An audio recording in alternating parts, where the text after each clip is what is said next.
राम राम। ज्ञान गठरी में आपका स्वागत है। अनमोल भजनों और रोचक जानकारी का आनंद लेने के लिए हमारे चैनल को लाइक, शेयर एंड सब्सक्राइब करें। धन्यवाद। आपका दिन मंगलमय हो।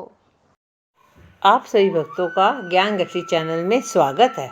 अब मैं आपके सामने कार्तिक मास की आगे की कथा कहने जा रही हूँ। बोलो शालिग्राम भगवान की जय, राधावर कृष्ण कन्हैया लाल की जय, तुलसी माता की जय। इतनी कथा सुनकर सूत जी से शौनक ऋषि कहने लगे कि हे सूत जी, आप कृपा करके कार्तिक मास तथा तुलसी का महत्व कहिए। तब सूत जी कहने लगे, हे ऋषियों, जो तुमने मुझसे पूछा है यही प्रश्न एक समय नारद जी से राजा पृथु ने किया था, और जो कुछ उत्तर नारद जी ने दिया वही मैं तुमसे कहता हूँ। एक समय राजा पृथु नारद जी से पूछने लगे, नारद जी, भगवान को तुलसी क्यों इतनी अधिक प्रिय है? आप इसका महत्व कहिए। तब नारद जी कहने लगे कि एक समय राजा इंद्र बहुत से देवताओं और अप्सराओं सहित महादेव जी के दर्शन को गए। जब कैलाश पर पहुंचे तब एक बहुत बड़े आकार वाले और भयंकर नेत्रों वाले पुरुष को देखकर इंद्र ने पूछा, तू कौन है और शिव कहाँ है? जब कई बार पूछने पर भी उसने कोई उत्तर नहीं दिया तो इंद्र ने क्रोध में आकर अपना वज्र उसके कंठ पर मारा, जिससे उसका कंठ नीला हो गया। परंतु इंद्र का वज्र भी भस्म हो गया। फिर उसकी आंख से ऐसी प्रचंड अग्नि निकली मानो इंद्र सहित सारे संसार को भस्म कर देगी। ऐसी स्थिति देखकर बृहस्पति जी हाथ जोड़कर और इंद्र को दंडाकार झुकाकर भगवान शिव की स्तुति करने लगे कि हे देवादिदेव, त्रिपुरासुर तथा अकासुर का नाश करने वाले, यज्ञ का फल देने वाले त्रिपुरारी, आपको नमस्कार है। ब्राह्मणों की रक्षा करने वाले, आपको नमस्कार है। नारद कहने लगे, हे राजा पृथु, इस प्रकार स्तुति सुनने पर श्री महादेव जी ने त्रिलोकी को दग्ध कर देने वाली अग्नि को शांत कर दिया और कहने लगे कि हे देवताओं, वर मांगो। मैं आपकी स्तुति सुनकर अति प्रसन्न हुआ। हमने इंद्र को जीवन दान दिया और हे बृहस्पति जी, आज से तुम्हारा नाम भी जीव होगा। बृहस्पति जी कहने लगे, यदि आप प्रसन्न हैं तो इंद्र की रक्षा कीजिए और संसार का दाह कर सकने वाली अग्नि जो आपके नेत्र से उत्पन्न हुई है उसको शांत करिए। तब शिव कहने लगे, नेत्र से निकली हुई अग्नि वापस कैसे जाए? अतः अब हम इसको दूर फेंकते हैं। ऐसा कहकर अग्नि को हाथ में लेकर समुद्र में फेंक दिया।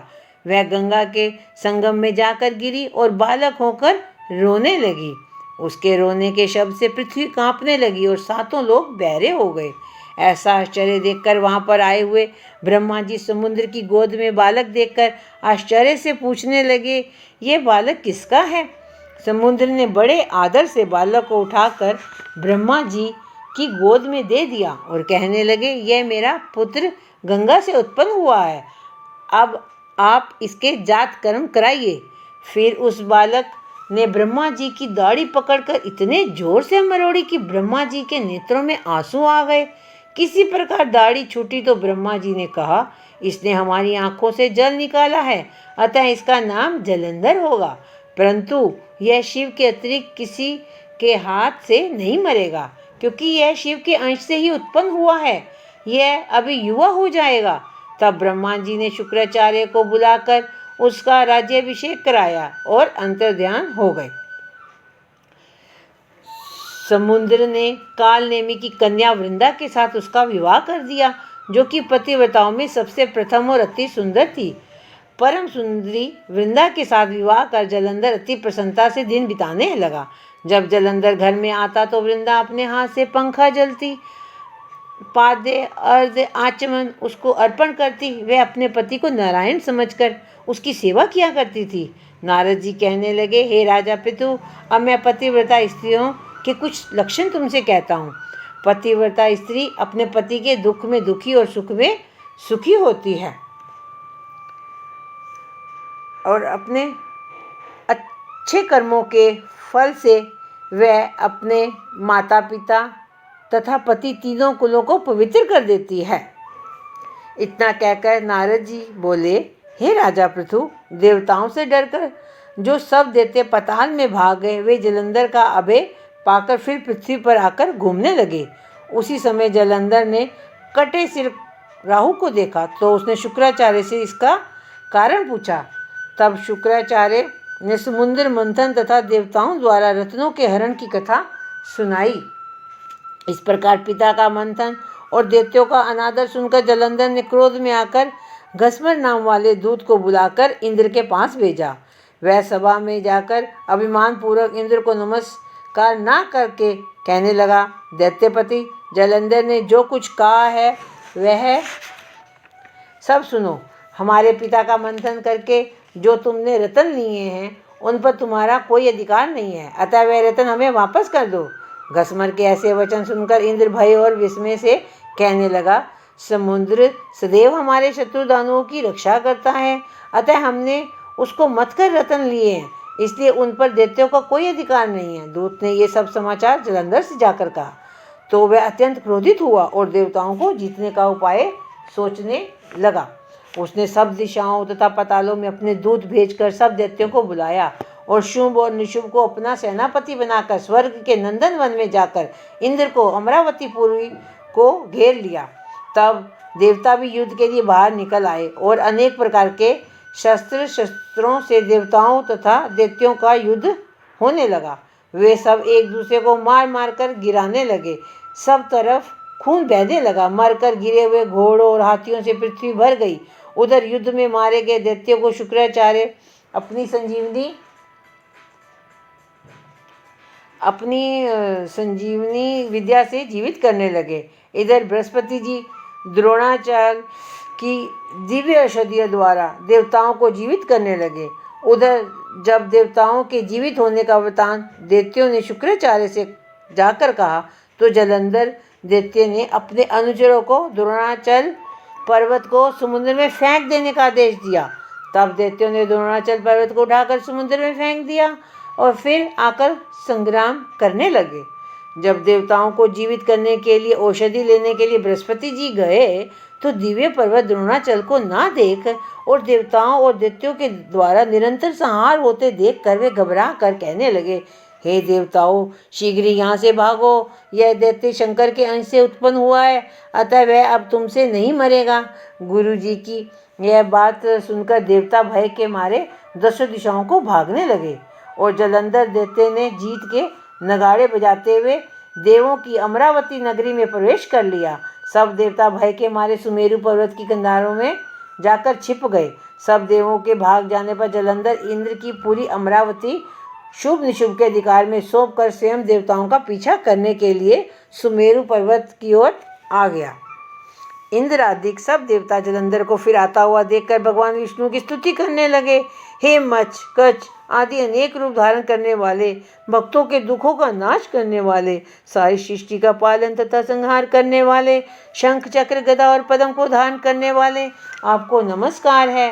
हे लक्ष्मीपति, दैत्यों का नाश करने वाले, पीताम्बरधारी, शरणागत को के रक्षक, आपको नमस्कार है। जलंधर दैत्य से दुखी देवताओं के संताप को हरने वाले, सूर्य तथा चंद्रमा दोनों नेत्रों वाले, आपको नमस्कार है।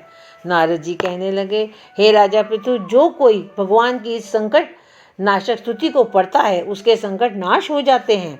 भगवान विष्णु देवताओं की स्तुति सुनकर उनको दुखी जानकर शीघ्रता से उड़ गरुड़ पर सवार होकर जाने लगे। तो लक्ष्मी जी ने पूछा, भगवान आप कहाँ जा रहे हैं?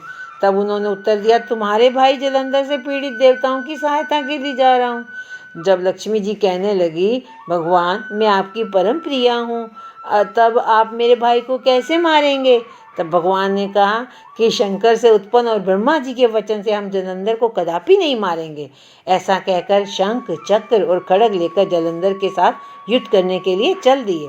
जिस समय भगवान युद्ध करने के लिए गए तो बहुत से दैत्य गरुड़ के पंखों के वेग से ही मारे गए। पवन से पीड़ित दैत्यों को देखकर जलंधर को अत्यंत क्रोध आया और वह भी विष्णु के सम्मुख युद्ध को आया। इस समय भगवान विष्णु और जलंधर दैत्यों का घोर युद्ध हुआ। आकाश बाणों से ढक गया।